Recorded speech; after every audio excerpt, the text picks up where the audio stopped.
Olá você, professor Alex Lira na área para juntos fazermos uma revisão completa de raciocínio lógico voltada ao concurso de auditor fiscal da Secretaria de Fazenda do Rio Grande do Sul. É um prazer estar contigo nesse momento, reta final, voltado a este certame. Vamos abordar aqui os tópicos principais da disciplina, mostrando esquemas, dicas, macetes de como você pode ter sucesso nela.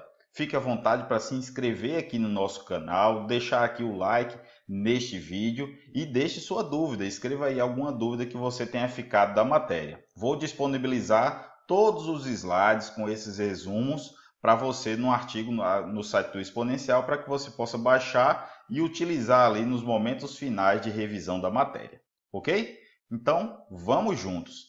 Quero iniciar falando para ti o seguinte, que aqui a gente não vai abordar todos os detalhes da disciplina como eu faço para os meus alunos no curso. Não, aqui uma revisão, uma reta final para que você possa ter em mente os pontos principais da matéria, ok? E aliado a isso, eu vou disponibilizar nesse mesmo artigo provas do CESP em que esses tópicos previstos no edital da disciplina já foram cobrados. Aí vai ajudar você para que você alie tanto essa revisão teórica que faremos com essa prática tão importante. Essa prova, meus amigos, ela é bem puxada, a prova de raciocínio lógico e matemática prevista. Para essas duas matérias, estão previstas no edital 20 questões das 260 que terá no total, ou seja, cerca de 8%. Ah, professor, 8% é pouco, né?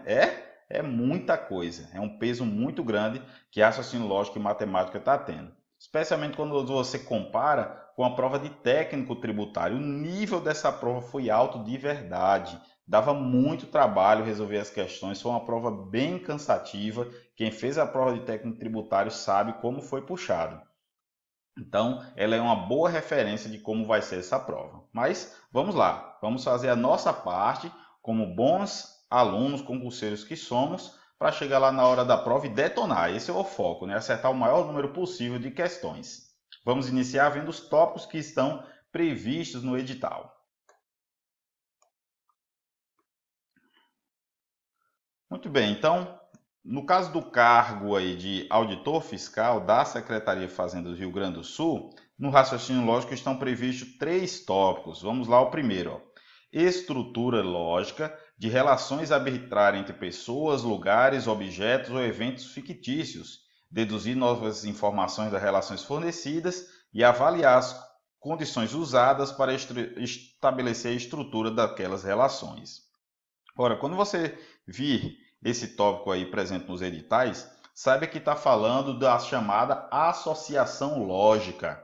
São aquelas clássicas questões de concurso que você acha até em banca de revista, em algumas revistinhas como aquela famosa Sudoku, sabe? Que você tem que fazer relação entre características de determinadas pessoas, com vistas a saber qual pessoa pertence a qual grupo de cores de roupa, de cores de carro, de idades, de trabalho, de origem que são, com base nas informações previstas no enunciado da questão. Então, essa questão é muito comum em prova de concurso, e especialmente o CESP cobra bastante. A gente vai ver esse tópico daqui a pouco, tá? A gente está só tendo uma visão geral dos tópicos previstos no edital. Ó, o segundo assunto, compreensão e elaboração da lógica por meio de raciocínio verbal. Vamos ver esse primeiro tópico, depois a gente vê o primeiro, né? Raciocínio verbal. Aí você vai poder ter aqui uma infinidade de possibilidades do que pode ser cobrado, né? Mas aqui a gente costuma explorar o raciocínio lógico propriamente dita, as estruturas lógicas do raciocínio lógico, com os seus condicionais, com as suas conjunções, com aqueles conectivos lógicos classicamente conhecidos. A aula demonstrativa, por exemplo, no meu curso, eu já abordo todos esses assuntos gratuitamente, você pode conferir aí no site do Exponencial. Então, isso é muito importante que você tome conhecimento, como faz a equivalência lógica, negação lógica e assim por diante. Então, isso aqui é o raciocínio verbal, é a lógica propriamente dita. Depois vem um raciocínio matemático. Nesse raciocínio matemático, envolve aqueles famosos problemas aritméticos.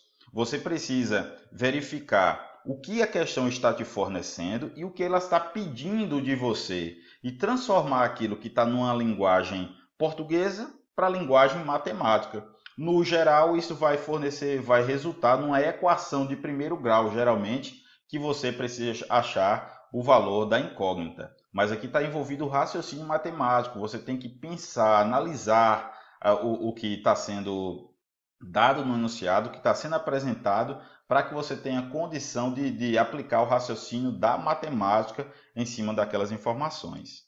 Depois vem um raciocínio sequencial. Como o nome já diz, aqui a gente vai trabalhar com sequências lógicas. Essas sequências são aquelas que aparecem de rodo nas redes sociais. São apresentados números, letras, numa determinada sequência.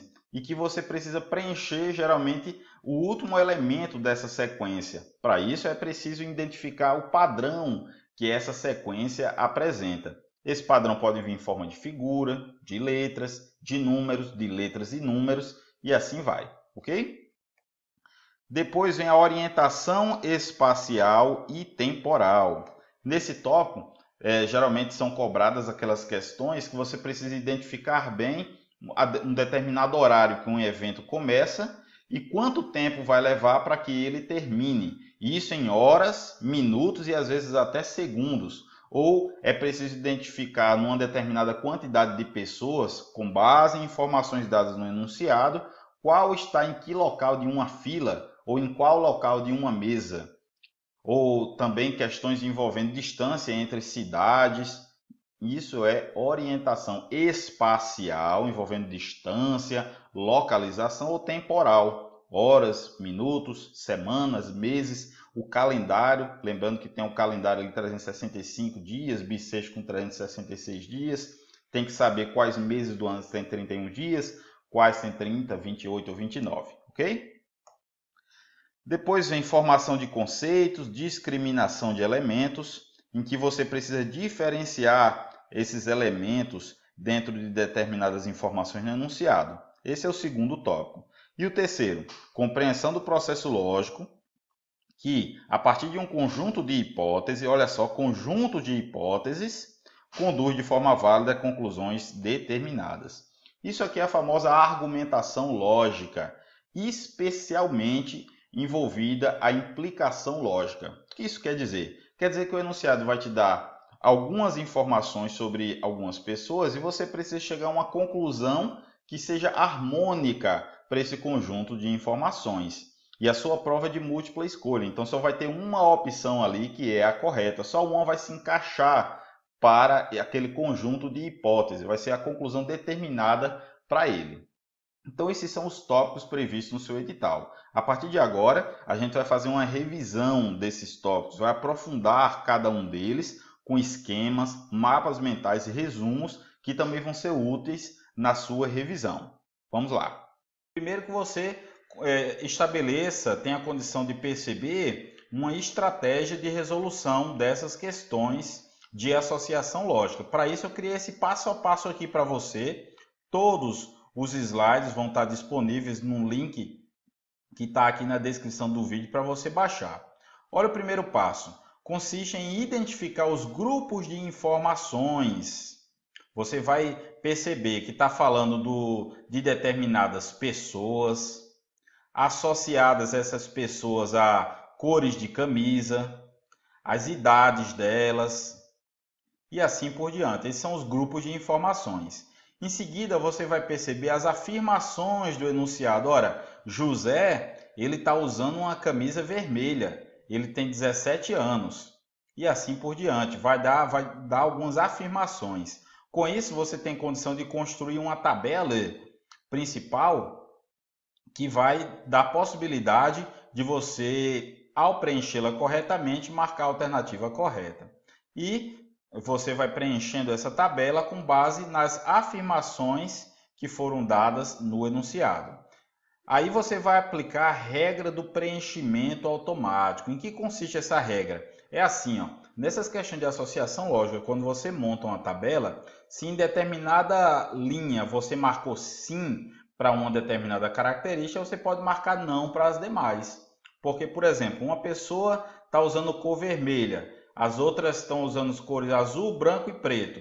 Se você marcou sim para José, que ele usa camisa de cor vermelha, então você pode marcar não para as demais linhas, porque ele só vai usar a camisa da cor vermelha e não das demais cores. Então essa é a regra do preenchimento automático que você precisa aplicar quando estiver preenchendo essa tabela.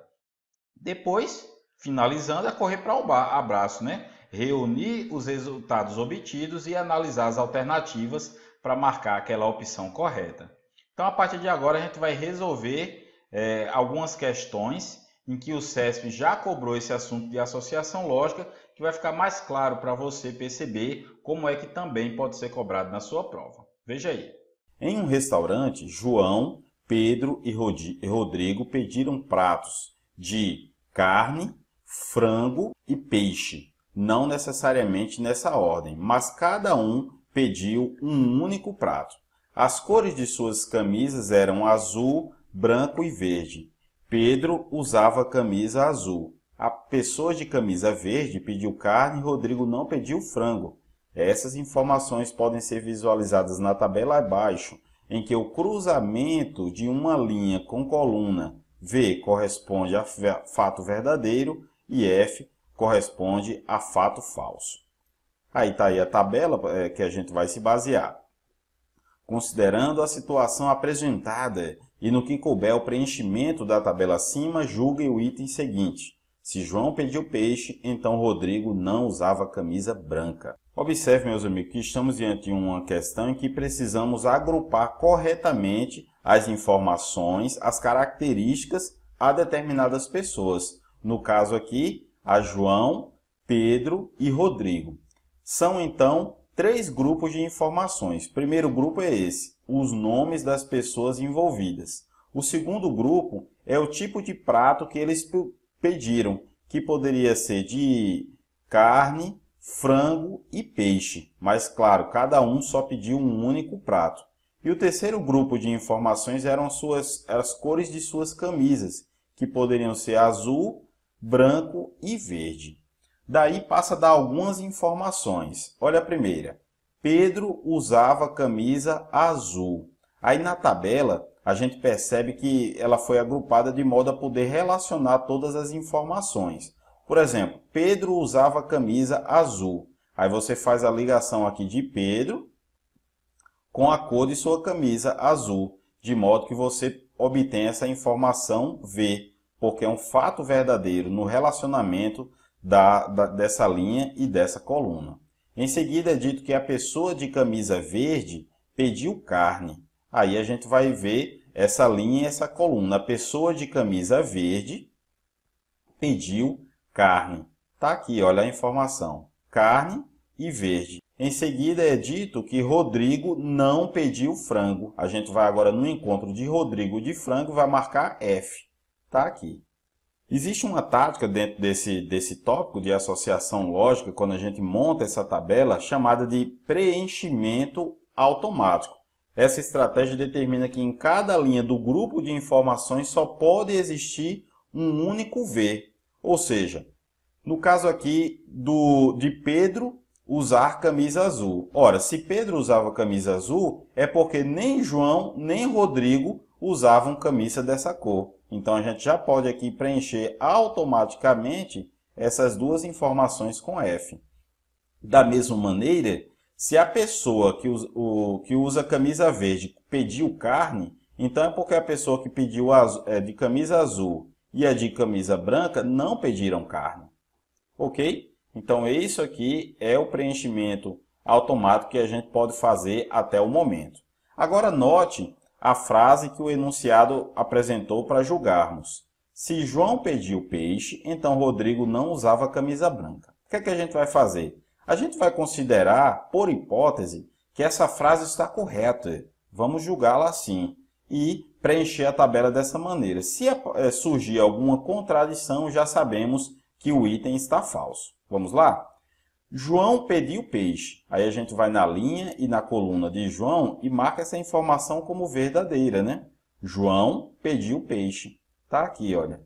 Marcamos aqui de verdadeiro. E as demais, Alex? Por preenchimento automático, se cada pessoa só pedir um tipo de prato, então a gente já pode marcar aqui que João não pediu nem carne nem frango, só foi peixe. Então, Rodrigo não usava camisa branca. Vamos agora achar aqui, relacionar Rodrigo com a cor branca, marcando com F, já que ele não usava camisa branca. Ora, já vimos aqui ó, que Rodrigo já tem dois Fs aqui relacionados a cores. Então, a gente automaticamente já pode concluir que, na verdade, a cor de camisa de Rodrigo era verde. E por preenchimento automático, marcamos aqui que nem João nem Pedro usava essa cor de camisa. E a gente já consegue determinar aqui qual é a cor da camisa dos demais, meus amigos. Note só, no caso aqui de João, a cor dele só pode ser branca.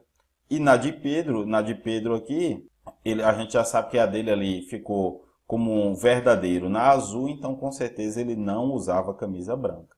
Então aqui a gente já conseguiu determinar a informação relacionada às cores da camisa de cada uma das pessoas envolvidas. Olha, a pessoa de camisa verde pediu carne. E essa pessoa que está de camisa verde, a gente já encontrou quem foi. Olha só, foi Rodrigo, né? Rodrigo que pediu, que está de camisa verde. Então a gente já pode marcar aqui também Rodrigo como sendo verdadeiro. Ele que pediu a carne porque ele que usou a camisa verde. E por preenchimento automático a gente já elimina aqui em Rodrigo essa linha. E também já pode aqui com relação a João ter comido peixe, que não foi nem Pedro e nem Rodrigo. E também marcamos essa daqui com relação a Pedro.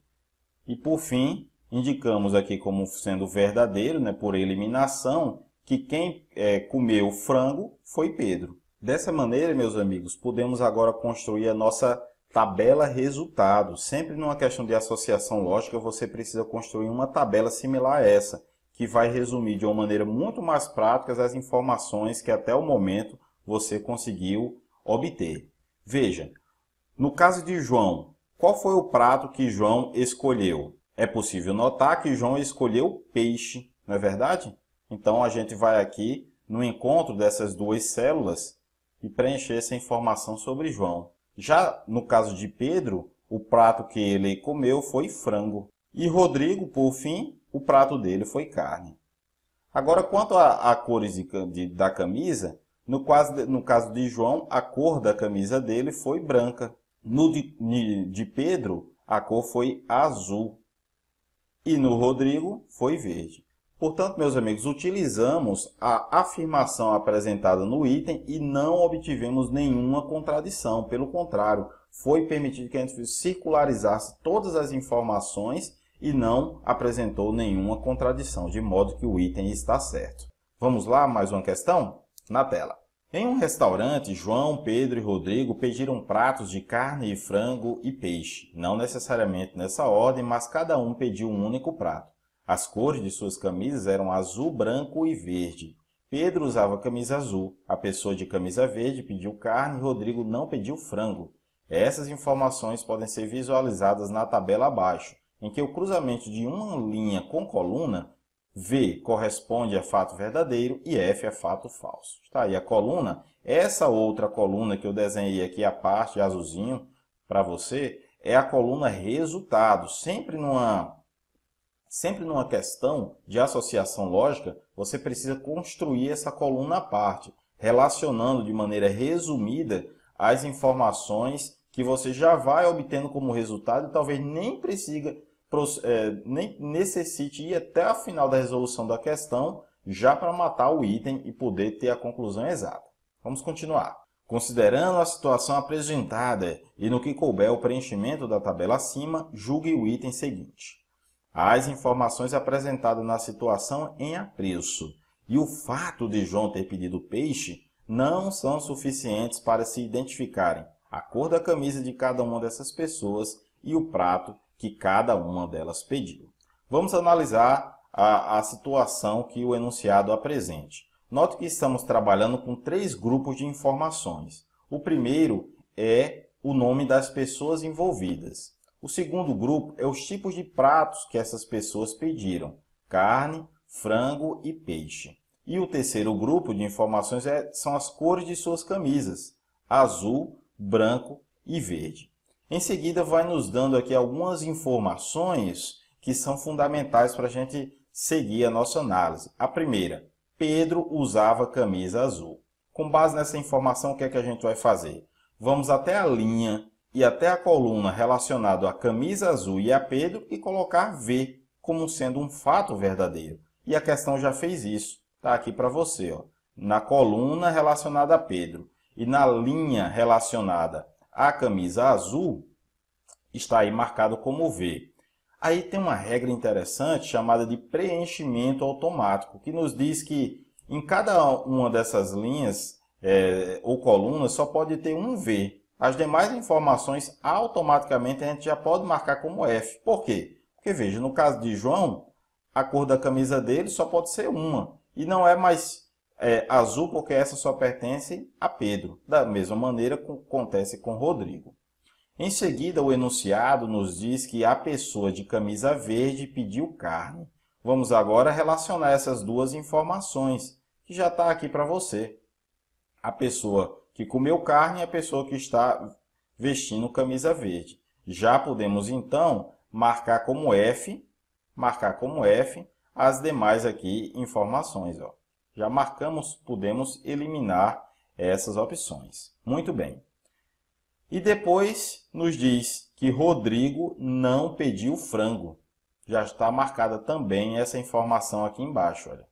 E aí a gente não tem como fazer o preenchimento automático porque não é uma valoração verdadeira, é falsa. Né? Então a gente já não tem como dizer aqui quem é verdadeiro nessas outras duas hipóteses. Mas veja que o enunciado, o item aqui apresentado, diz para nós o seguinte: as informações apresentadas na situação em apreço. E note, o fato de João ter pedido peixe. Vamos marcar isso na tabela? João pediu peixe. Relacionando as duas informações aí, olha, a gente vai relacionar João com peixe. Marcar aqui verdadeiro. Logo, se isso é verdadeiro, é porque as demais opções aqui são falsas. Ou seja, João, se pediu peixe, não pediu nem carne nem frango. E da mesma maneira, se foi João que pediu peixe, não foi nem Pedro e nem Rodrigo que pediram peixe. Perceba, meus amigos, então, que já podemos marcar. Olha, se a pessoa que pediu frango não foi nem João nem Rodrigo, é porque só pode ter sido Pedro. Já que tivemos mais uma informação para nós. E se foi ele, então não foi Pedro aqui que pediu carne. Mas, na verdade, o que ele pediu aqui, quem pediu carne foi Rodrigo. Olha só as informações que a gente já conseguiu obter. Da mesma maneira, olha só, diz aí que a pessoa de camisa verde pediu carne. Então, a gente já vai analisar. Quem foi que pediu carne? Ora, foi Rodrigo. Então, é porque Rodrigo é a pessoa que está de camisa verde. Então, a gente vem aqui em Rodrigo e põe V para ele. Se foi ele que está de camisa verde, é porque não foi nem João, vou botar de vermelhinho aqui, não foi nem João e nem Pedro. Certinho? Então, também, se foi Rodrigo, se é aqui Rodrigo, né, que ele está de camisa verde, é porque com certeza ele não está nem de camisa branca nem azul. E da mesma maneira, se João não está nem de camisa azul e nem de camisa verde, é porque ele só pode estar de camisa branca. E Pedro aqui a gente complementa, né, nesse preenchimento automático as informações. Então, meus amigos, perceba que a gente já tem todas as informações necessárias para preencher a nossa tabela resultado. Vamos preenchê-la? Agorinha. Veja só, no caso de João, qual foi o prato que ele pediu? Ora, João ele pediu exatamente peixe. Então, João pediu peixe. Até o enunciado falou isso, né? Que esse é um fato já certo. E de João, qual foi a cor da camisa dele? Ora, a gente já viu, a cor da camisa dele foi branca. Branca. Pedro, qual foi o prato que ele pediu? Pedro pediu frango. E qual foi a cor da camisa de Pedro? A cor da camisa de Pedro foi azul. E por fim, Rodrigo. Vamos ver? Rodrigo Até por eliminação, né? Até por eliminação, o prato que ele pediu aqui, veja só, foi carne. E no caso da cor da sua camisa, foi verde. Portanto, meus amigos, as informações apresentadas na situação do enunciado e o fato de João ter pedido peixe, na verdade, olha só, ao contrário do que diz o enunciado, são sim suficientes para se identificar as demais informações, né, como o cor do prato, a cor da camisa e o prato que cada uma dessas pessoas pediram, de modo que o item está errado. Em um restaurante, João, Pedro e Rodrigo pediram pratos de carne, frango e peixe, não necessariamente nessa ordem, mas cada um pediu um único prato. As cores de suas camisas eram azul, branco e verde. Pedro usava camisa azul, a pessoa de camisa verde pediu carne e Rodrigo não pediu frango. Essas informações podem ser visualizadas na tabela abaixo, em que o cruzamento de uma linha com coluna, V corresponde a fato verdadeiro e F a fato falso. Considerando a situação apresentada e no que couber o preenchimento da tabela acima, julgue o item seguinte. Das informações apresentadas, é possível inferir que Pedro pediu frango. Será mesmo? Veja que no enunciado estamos trabalhando com 3 grupos de informações. O primeiro são o nome das pessoas envolvidas. O segundo grupo diz respeito aos pratos que eles pediram: carne, frango e peixe. E o terceiro são as cores de suas camisas, que podem ser azul, branco e verde. Em seguida, nos é dado algumas informações. Por exemplo, Pedro usava camisa azul. Com base nessa informação, o que é que a gente vai fazer? Vamos preencher essa tabela. Na verdade, já veio aí pré-preenchida com essas informações. Note, vamos relacionar a coluna relativa a Pedro com a linha relacionada à cor de camisa. Veja, Pedro está aqui e a linha relacionada à cor de camisa azul está aqui, de modo que a interseção entre elas, né, na matriz aí, na tabela, resulta em verdadeiro, é um fato verdadeiro.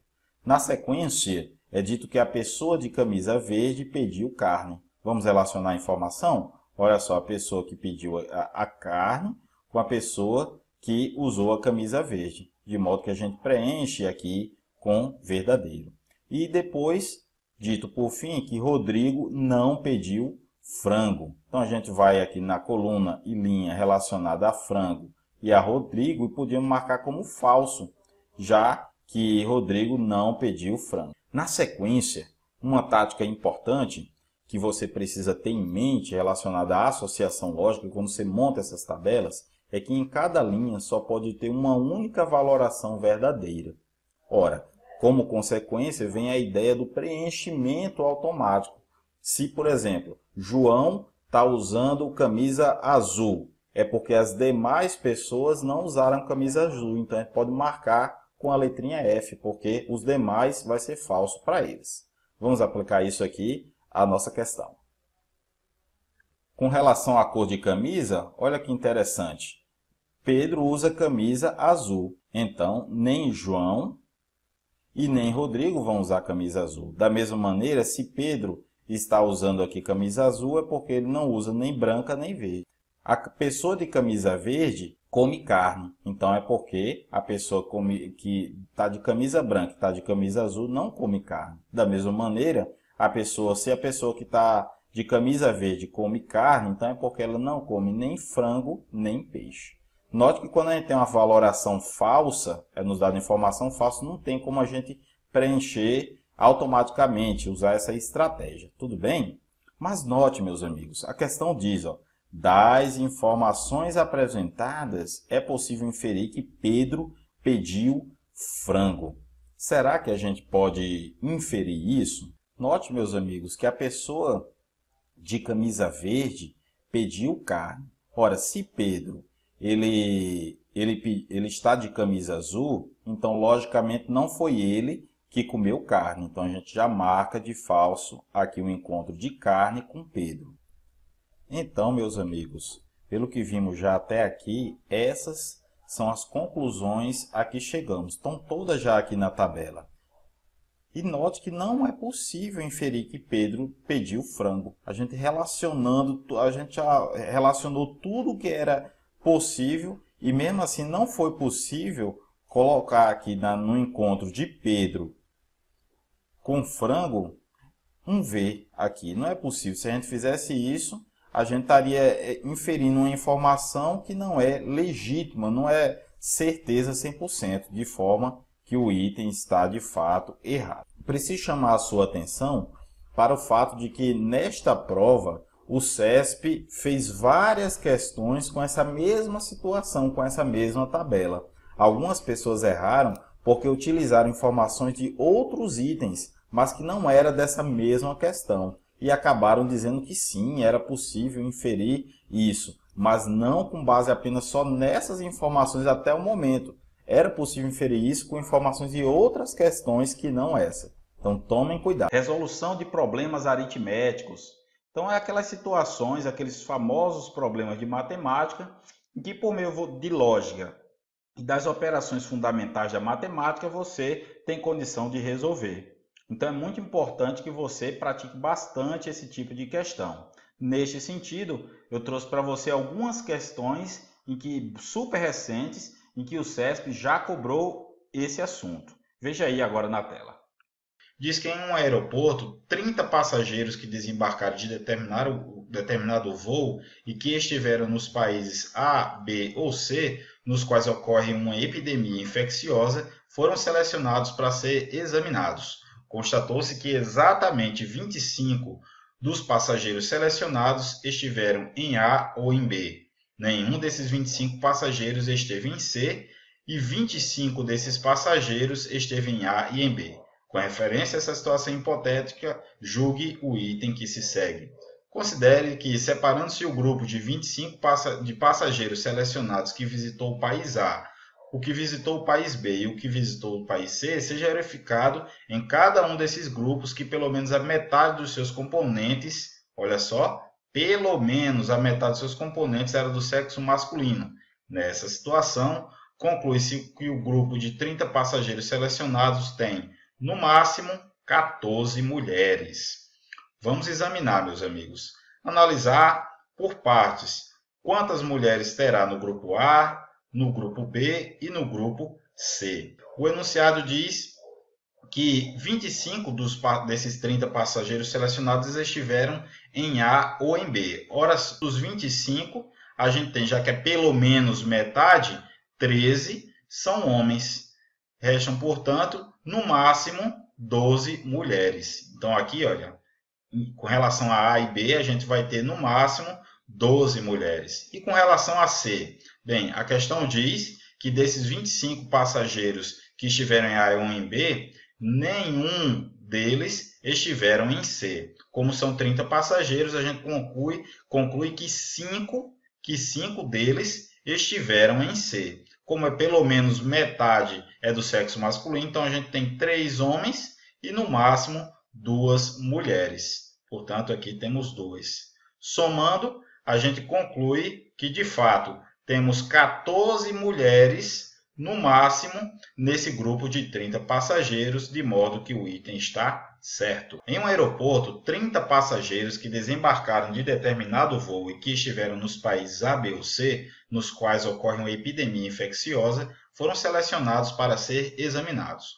Constatou-se que exatamente 25 dos passageiros selecionados estiveram em A ou em B, nenhum desses 25 passageiros esteve em C e 6 desses 25 passageiros estiveram em A e em B. Com referência a essa situação hipotética, julguem o item que se segue. Se 11 passageiros estiveram em B, então, olha o comando, mais de 15 estiveram em A. Veja que está se tratando aqui de conjuntos. Diz inicialmente que 25 dos 20 passageiros estiveram em A ou em B.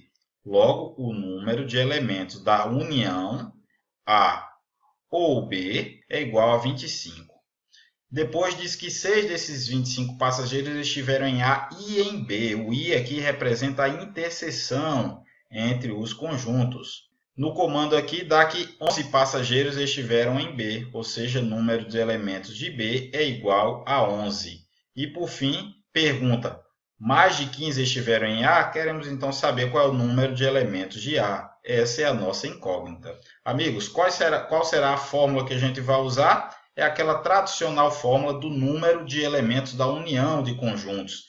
É a equação fundamental dos conjuntos, ou seja, número de elementos da união é igual à soma do número de elementos do primeiro conjunto mais o do segundo conjunto menos a interseção entre eles. Substituindo os dados, vamos ficar a união é 25, igual à incógnita, que é o número de elementos de A, mais o número de elementos de B, que é 11, menos a interseção, que é 6. Isolando a incógnita, vamos obter 25 menos 11 menos 6 dá 5, passando para o outro lado, subtraindo.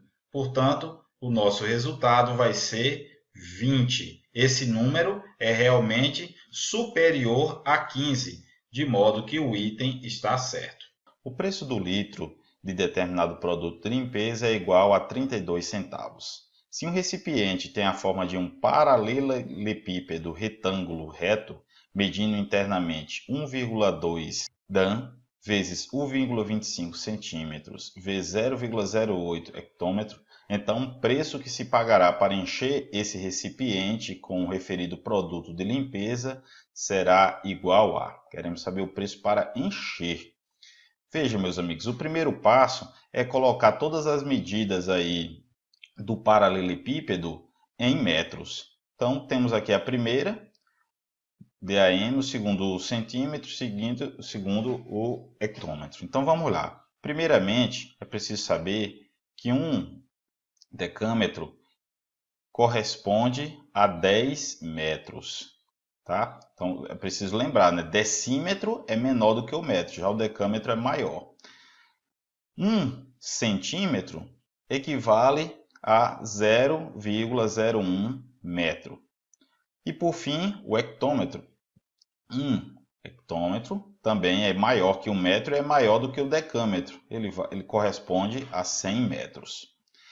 Dessa maneira, o volume do recipiente vai ser correspondente à multiplicação das três medidas. Então, vai ficar, olha, 1,2 decâmetro mais 1 decâmetro em metro equivale a 10 metros. Então, 1,2 vezes 10 vezes 125 centímetros, mas aqui é 0,01 para corresponder ao metro, vezes 0,08 hectômetro, vezes 100 para bater com o metro. Olha, 1,2 vezes 10 dá 12, vezes 125 vezes 0,0001 dá 1,25, vezes 0,08 vezes 100 dá 8. Multiplicando então esses três números, a gente obtém que o volume é igual a 120 metros cúbicos. Como um metro cúbico corresponde a 1000 litros, ficamos então com isso aqui correspondendo a 120.000 litros. É dito que cada litro custa 32 centavos, de modo que o preço a ser pago é igual a 120.000 vezes 0,32. Isso corresponde a R$ 38.400. A alternativa correta, letra E. João Pedro e Tiago, três investidores amadores, animados com a popularização das criptomoedas, investiram 12, 14 e 24 mil reais, respectivamente, em moeda virtual. Após uma semana do investimento, eles perceberam que o prejuízo acumulado era de 8 mil reais. Deveria ser dividido entre os três em proporção direta aos valores investidos.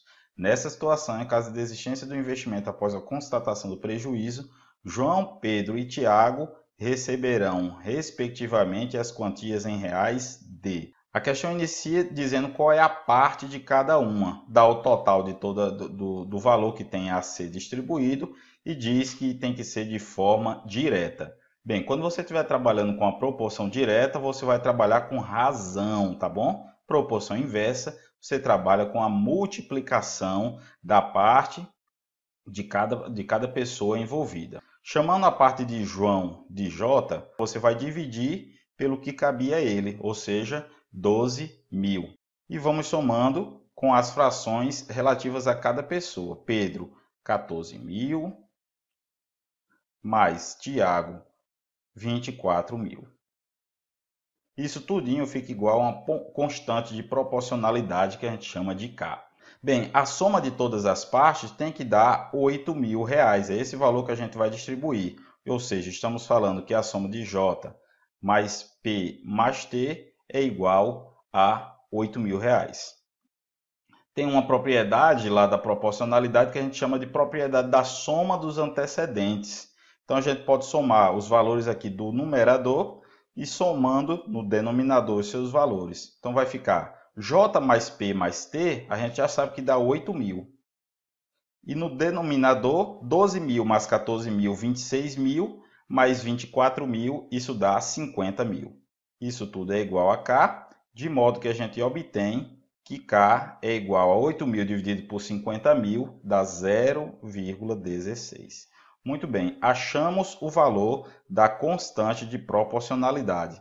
Alex, o que vamos fazer agora, já que achamos esse valor? Perceba que cada fração aqui, olha, ela é igualada à constante proporcionalidade.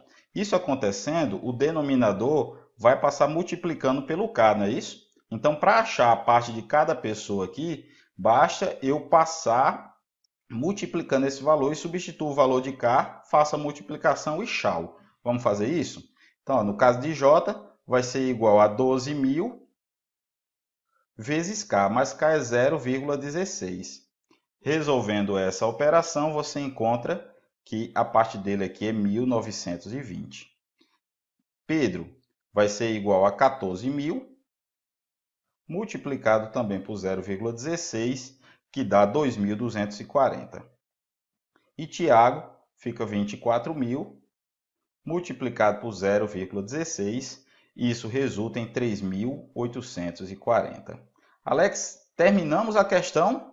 Não, meus amigos, não terminamos. O que a gente achou aí foi o valor que cabe a cada um dos envolvidos, o prejuízo que vai caber a eles. Mas a questão quer saber, após eu retirar do valor inicial que a pessoa investiu esse prejuízo, com quanto ela vai ficar? Vamos então fazer essa subtração. Bem, no caso de João, esse valor para ele vai ser igual ao seguinte, ó, João vai ser 12.000 menos 1.920. Isso dá R$10.080. Já Pedro vai ser 14.000 menos 2.240. Isso dá R$11.760. E Tiago é 24.000 menos 3.840, que resulta em R$20.160.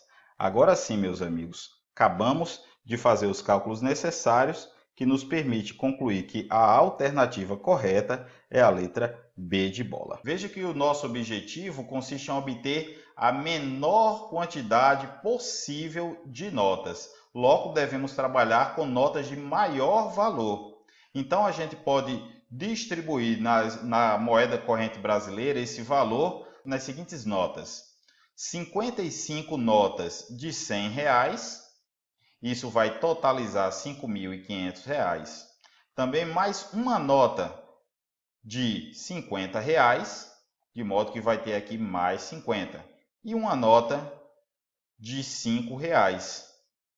Veja que o total foi respeitado, R$5.555. E quantas notas tivemos? 57. Veja que essa quantia não é superior a 60, de modo que o item está errado. Em uma operação de busca e apreensão na residência de um suspeito de tráfico de drogas, foram encontrados R$5.555 em notas de 2, de 5 e de 20.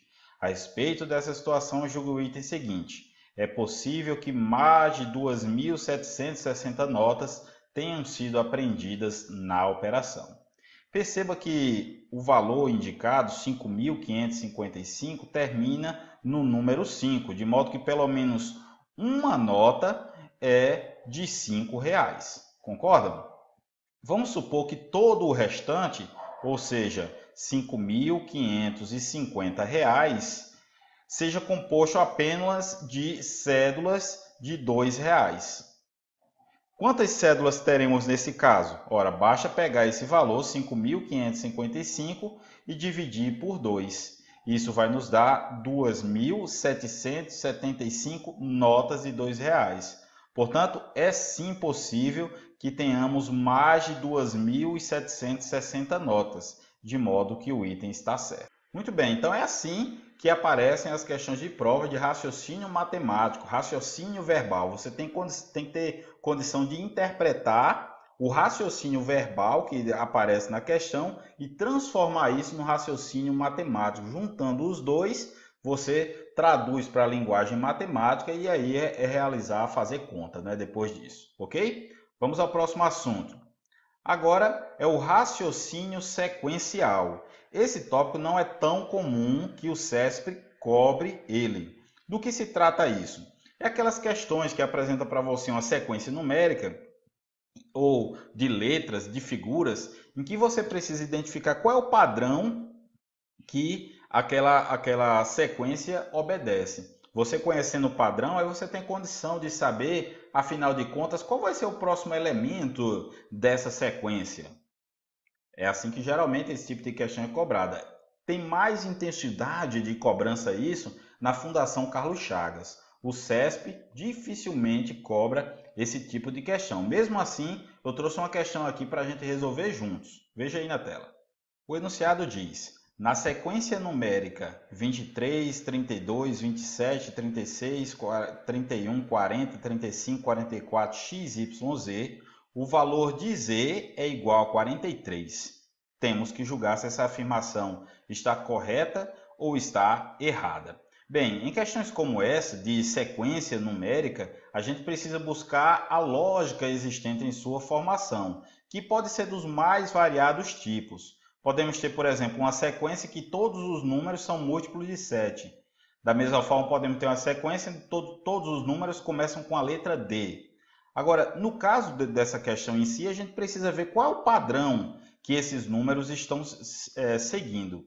E note que, na realidade, a gente tem duas sequências intercaladas. Eu vou destacar e vai ficar mais fácil você observar. Veja que o primeiro número é o 23. Aí, pulando o número seguinte, aí a gente vem para o 27. Pula mais um, ó. Então, essa é a primeira sequência que a gente tem na questão. Qual é o padrão que a gente observa aí nessa sequência? Que está aumentando de número em número mais 4. Concorda comigo? Você vai, ó, do primeiro para o segundo elemento da sequência são acrescentados 4 unidades. E assim vai, meus amigos, sucessivamente, aumentando sempre 4 unidades. Seguindo esse padrão, você vai ter aqui, ó, que no caso do 35, com mais 4, vai ter o que aqui? O x vai ser igual ao quê? A 39.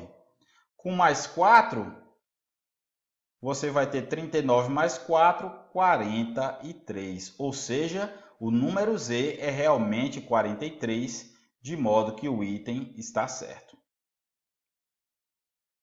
É assim que geralmente aparecem as questões de sequências numéricas. É muito importante então que você treine, que embora seja raro o CESP cobrar, pode sim aparecer na sua prova.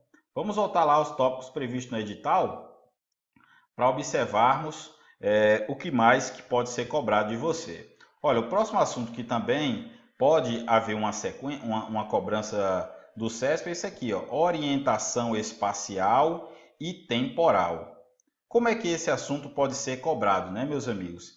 Esse assunto costuma ser cobrado por algumas bancas. O CESP tem menos intensidade em cobrá-lo também da seguinte maneira. Por exemplo, orientação espacial, né? Você começar a tratar de uma questão que envolve distância entre cidades, distância entre pessoas, pessoas que estão na fila em determinadas posições, geralmente questões desse tipo. Já na orientação temporal, diz respeito basicamente à contagem de horas, horas de relógio. É isso mesmo. Por exemplo, diz que um evento começou às 14 horas 36 minutos e 10 segundos. Esse evento tem duração prevista de 2 horas e 45 minutos de duração. Qual é o horário que vai terminar? Então você precisa fazer a contagem desse tempo. Para isso, não esqueça, né? Um minuto tem 60 segundos, por sua vez, uma hora tem 60 minutos, logo uma hora tem 3.600 segundos. Então esse tipo de informação aí é básico que você saiba. Pode ser também que a questão de orientação temporal cobre de você o conhecimento de calendário. Você precisa conhecer os meses do ano que tem 31 dias, os meses que tem 30 dias, fevereiro é um que tem 28, quando é ano bissexto tem 29 dias. Você precisa saber quando é que acontece o ano bissexto. Sabemos que é de 4 em 4 anos. Como é que eu faço para saber? Por exemplo, o ano de 2022 vai ser um ano bissexto? Tem uma dica para você, olha, todo ano bissexto, basta você pegar os 2 últimos números lá e dividir por 4. Tem que dar uma divisão exata. O ano bissexto vai acontecer isso. Por exemplo, o ano de 2020 é um ano bissexto, porque a gente pega 20 e divide por 4, dá uma divisão exata. Já 2018, a gente pega 18 dividido por 4, não é uma divisão exata, logo 2018 não é um ano bissexto. Tá bom? Então, esse tipo de questão de orientação espacial e temporal pode aparecer na sua prova e você vai com certeza arrebentar. Vamos lá, seguindo agora, você tem o terceiro tópico previsto no seu edital. No que vai tratar esse terceiro tópico previsto no edital? Ele fala aí, ó, compreensão do processo lógico que, a partir de um conjunto de hipóteses, conduz de forma válida a conclusões determinadas. Eu costumo chamar nos meus cursos esse assunto de implicação lógica. Significado, né, o conceito do assunto de implicação lógica é esse: conjunto de afirmações cujo encadeamento lógico resultará em uma conclusão, que é essa que o enunciado vai querer de você. A conclusão deverá ser necessariamente verdadeira para as premissas que o enunciado apresentar. Como é que isso é cobrado em prova de concurso, né? Existem 2 tipos de questões de implicação lógica. No conjunto de informações trazido no enunciado, vai ter uma proposição simples ou uma conjunção. Uma das proposições apresentadas ou vai ser uma proposição simples ou uma conjunção. Essa daqui é que você tem que torcer para aparecer na sua prova. Por quê? Porque ela é a mais simples de resolver. Você vai começar sempre fazendo uma hipótese, considerando uma das proposições apresentadas como sendo verdadeira, e vai seguindo, né, as demais e ver se não acha nenhum absurdo. Como se trata aqui de uma proposição simples e de conjunção, são os casos em que só há um jeito delas serem verdadeiras, né? Então, por isso que é bom começar por ela. Já o outro caso, o tipo 2, ela não tem no enunciado uma proposição simples e nem uma conjunção. E aí você também vai trabalhar da mesma forma, mas vai trazer um pouco mais de trabalho. E como é que vai ser esse trabalho de cada um tipo? Vamos lá no tipo 1, olha só. O primeiro passo que você vai fazer para resolver esse tipo de questão.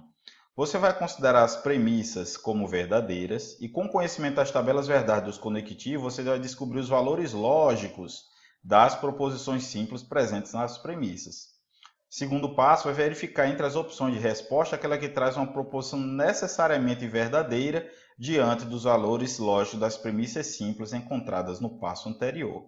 Então vai ser assim. Aí o enunciado vai apresentar lá suas várias proposições. Você precisa saber o valor lógico de cada proposição simples que formam as diversas proposições compostas, porque nas opções de resposta vai ter algumas lá que você necessariamente vai precisar saber o valor lógico dessas proposições simples, ok? Aí você tem condição de saber quando você estabelece uma hipótese inicial, considerando tudo como verdadeiro, e vai vendo de acordo com o valor lógico. Ah, o sim então só é falso quando tem o vera-ficha, a conjunção só é falso quando ambas as partes são verdadeiras, só é verdadeira quando ambas as partes são verdadeiras. E aí você vai trabalhando. O segundo caso, o tipo 2, tem um passo a mais. Veja, você vai atribuir, no primeiro passo, um valor lógico para uma das proposições simples, preferencialmente aquela que mais se repete. Depois, você só vai substituir esse valor lógico nas premissas, nas demais frases, que serão consideradas verdadeiras, e observar se irá aparecer alguma contradição entre os resultados obtidos. E o terceiro, aí você vai fazer a mesma coisa que está no passo anterior do tipo 1, né? Você vai verificar entre as opções de resposta aquela que traz alguma proposição necessariamente verdadeira diante dos valores lógicos das proposições simples encontradas no passo anterior. Ok, meus amigos? Então esse é o tópico de implicação lógica extremamente cobrado nos concursos. Eu acho, arrisco dizer que a sua prova vai trazer uma questão de implicação lógica. Então é bom você revisar esse assunto. Muito bem, meus amigos, chegamos ao fim da revisão completa de raciocínio lógico voltada ao concurso de auditor fiscal da Secretaria de Fazenda do Rio Grande do Sul. Foi muito bom estar contigo para revisar esses tópicos principais da matéria, trazendo para você como isso pode vir a ser cobrado. Junte a isso as questões que eu coloquei no artigo lá no site do Exponencial, que está aqui na descrição do vídeo, para que você baixe toda essa apresentação e gratuitamente provas em que esses mesmos tópicos que a gente está vendo já foram cobrados em concurso. Foi um prazer estar contigo, espero que nessa reta final você consiga revisar, resolver bastante questões e ter sucesso. Se você não for fazer essa prova, utilize os conhecimentos que estão aqui para os seus estudos também de raciocínio lógico. Se inscreva aqui no nosso canal, curta aqui o vídeo, deixe a sua dúvida, algo que não ficou bem claro, para que possamos responder. Forte abraço e bons estudos!